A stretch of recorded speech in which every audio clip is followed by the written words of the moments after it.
Good morning everyone. সকাল সকাল রান্নাঘরে আমি কিছু বলবে, একদম ব্রেকফাস্ট কাম লাঞ্চ মানে ব্রাঞ্চ করব আমরা, সেই প্রিপারেশনই নিচ্ছি। একদম গরম গরম রুটি হবে, সেই জন্য আমি সদ্য একদম আটাটা মাখিয়ে নিলাম। আমি চা খেতে খেতেই আটাটা মাখিয়ে নিলাম, অলমোস্ট হয়ে গেছে, একটু নরম নরম করে মাখিয়েছি। আর তার সাথে হচ্ছে আলু ভাজা। এটাই আমরা খেয়ে আজকে বেরোবো, একটু হেভিও হবে আর গরম গরম খেতে ভালোও লাগে।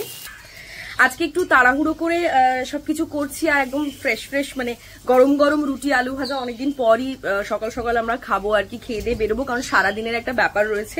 আজকে আমরা একটা জায়গায় যাব, তো নিশ্চয়ই তোমাদেরকেও সঙ্গে নিয়ে যাব, তোমরা সঙ্গে থাকো। আর খেয়ে দিয়ে রেডি হয়ে একেবারে বেরোবো, আর তখনই আমি তোমাদেরকে বলছি যে আমরা কোথায় যাচ্ছি। আমরা রেডি হয়ে গেছি, এবার আমরা বেরোবো। আর আজকে হঠাৎ করেই কালকে রাত্রিরে আমি আর এবি গল্প করতে করতে ভাবছিলাম যে আমরা এই জায়গাটায় যাব। তো আজকে যে সময় পেয়ে যাব আমরা ভাবতে পারিনি। আজকে আমাদের একটা ছোট্ট কাজ ছিল, সেটা যখন পোস্টপোন হয়ে গেল, তাই আমরা ভাবলাম যে আজকেই যাই। তো মা হয়তো আমাদেরকে ডেকেছেন, তাই আমরা যাচ্ছি। তো তোমাদেরকে আমি বলেই দিই যে আমরা কোথায় যাচ্ছি। আমরা যাচ্ছি নৈহাটি বড় মায়ের কাছে। হ্যাঁ, আমরা কোনোদিন যাইনি, আমিও যাইনি, এবিও যাইনি। মামুনি বাপিকে নিয়ে যাওয়ার ইচ্ছে তো অবশ্যই আছে, কিন্তু প্রথমবার আমরা হঠাৎ করে আমরা যেহেতু ডিসাইড করেছি, তাই আমরা নিজেরা আজকে যাই, মায়ের দর্শন করি, মাকে দেখে আসি। আর এর পরের বারে আমি আমার মা বাবাকে নিয়ে মায়ের কাছে যাব। তো আমি যাওয়ার আগে আজকে সকালেই আমি দেখেছি যে আমাদের বারান্দায় একটা খুব সুন্দর জবা ফুল ফুটেছে।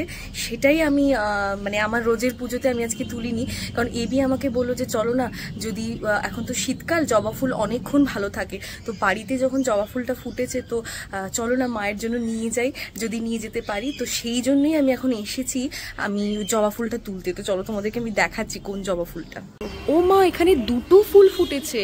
এটা না ডালটা বাইরের দিকে ছিল, আমি এটাকে টেনে নিয়ে এসে এই ফুলটাকে আমি দেখতে পাচ্ছিলাম, কিন্তু এখানে এখন দেখছি দুখানা বড় বড় ফুল ফুটেছে। আমি সত্যি এই ফুলটাকে দেখতে পাইনি, আমি জাস্ট এখনই দেখলাম। যাই হোক, দুটো ফুলই আমি তুলছি। এবিকে বলি, এবি এখনো জানে না, ওই আমাকে দেখে বলেছিল যে একটা ফুল ফুটেছে বলে। তো ফুলটা আমি তুলে নিই।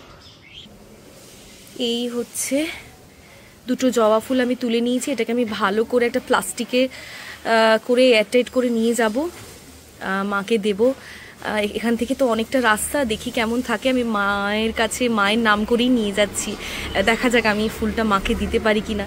দুটো ফুলই ফুটেছে, মনে হচ্ছে একটা আমি দেব, একটা এবি দেবে। মা যেন মনে হচ্ছে এটাই চেয়েছিল। এই দেখো, একটা পরিষ্কার প্লাস্টিকে এটাকে ভালো করে আমি বেঁধে নিয়েছি, আলগা করে দুটো ফুল দেখো জাস্ট রয়েছে। এটাকে এইভাবেই গাড়ির সিটে বসিয়ে দেব। আশা করি সন্ধে অবধি ভালো থাকবে, দেখা যাক।